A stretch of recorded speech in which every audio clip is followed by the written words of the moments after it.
On the 4th of March, we have a 4, a 3, an 8, a 10. The path is also the 8. So today we have a lot of energy, like a lot of life force, prana energy. So eat green, like green vegetables, green juices. This is really supporting you today. And it will bring energy. It's turning you on.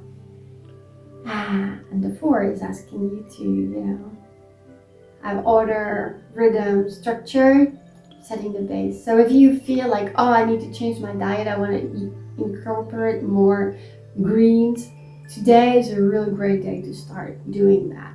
Maybe you want to start a juice or whatever that you feel works for you. And the 3 has our mastering number this month.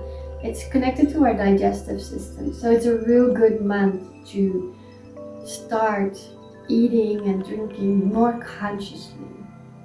Eating food that really supports you and gives you energy, live energy. So little changes. It's the step by step that the 4 is asking us and reminding us of. So you don't need to change it all overnight, but adding some more greens into your day is really going to support you, and you will feel more energized. And then from this energy, new ideas will pop up and you feel like, this enthusiasm starts working again. So you're building yourself like that. And enjoy that, every step of it.